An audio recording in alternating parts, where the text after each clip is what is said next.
Okay, today I want to talk about uh, pushing onward in your work.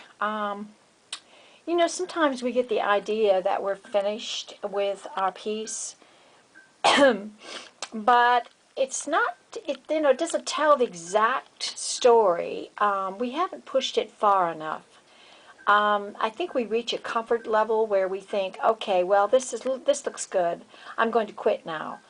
But what I'm thinking is it's important to, in the creative process, to push even further than that. Even if you think that you're messing it up. The secret of this is what's called intuitive um, immediacy, trust, also working as fast as you can to bypass your sensor.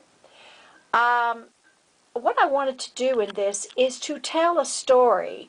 It seems like the women that are in this book, all it's based on some kind of a theme or some kind of a drama, some kind of a story.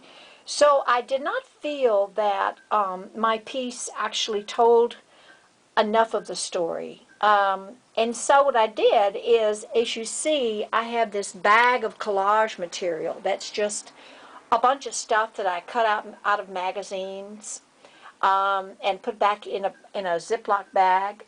So what I did is instead of using a magazine, which sometimes is a problem because then you get distracted with what's on the page and you're reading, your mind can't help but just kind of like start reading stuff.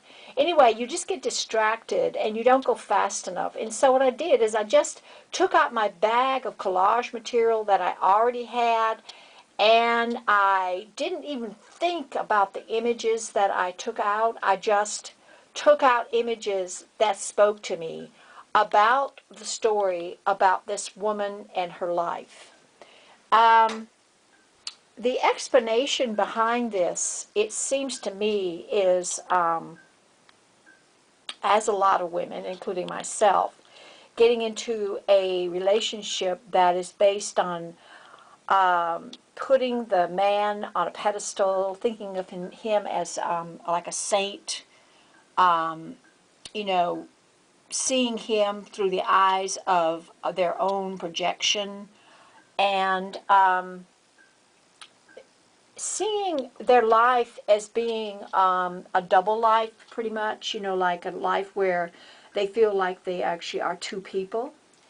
And feeling also that the hands of time is reaching out to grab them and put them in a situation that is better, but at the same time feeling very drawn to the drama that's going on, and of course the man and the obsession with the man, and also her own projection of the man that she's involved with.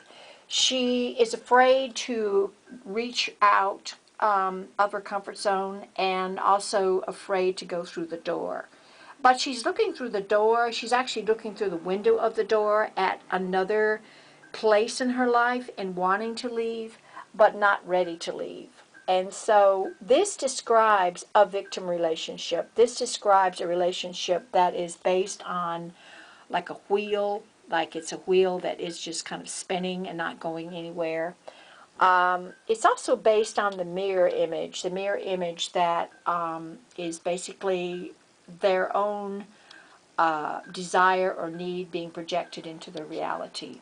So the reason why I did this, I believe, is because it's depicting um, a relationship between a man and a woman who is actually based on victim codependency and illusion. So the reason why I guess this is important to me is because I believe that a lot of women, including myself at one point in my life, um, were they're really drawn to that kind of a drama. They're drawn to the drama in their life because they feel that they are empty. They feel this, their life is being emptied, and so they're drawn to this drama in their life to really make their life better, they think. It's almost like an addiction. And so this is the story of this woman. It's not a pretty scene. There's a lot of muck around. Instead of being purple and red, where were the two colors I started off with, I actually added lots of green. And it's not a pretty green. It's kind of a murky green. And this saying here, it says that it's the second half of her life. She has a choice. She has a choice to leave and find the second part of her life, or she has the choice of remaining where she is. And so I think this tells it all.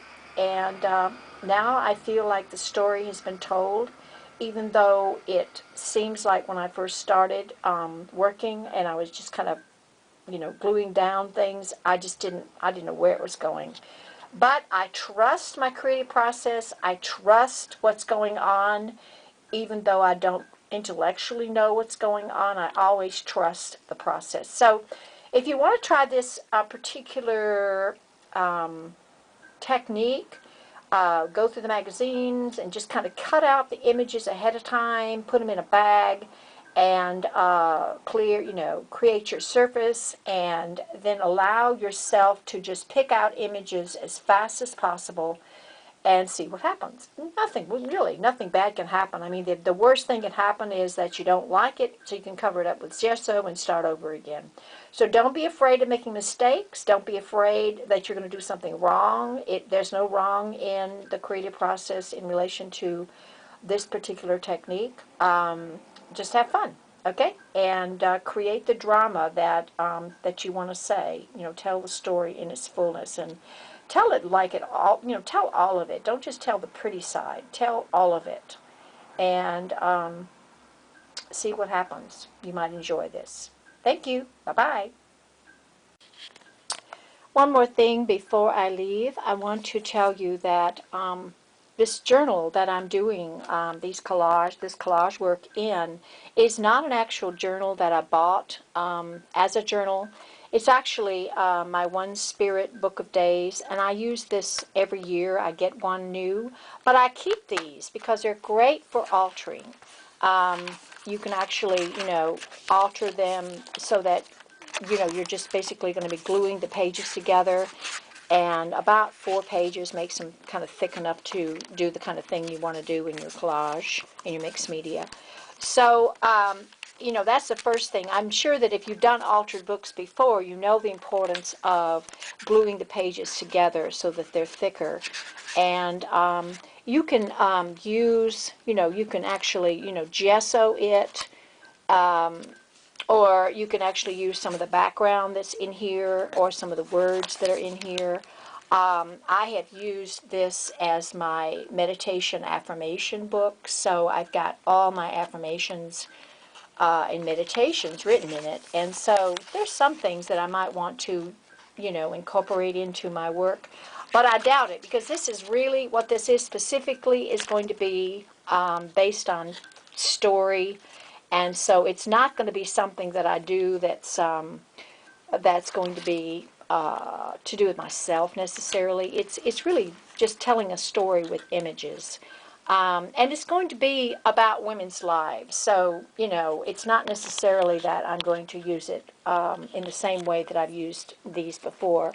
I did a journal when my mom passed away, and I used the journal to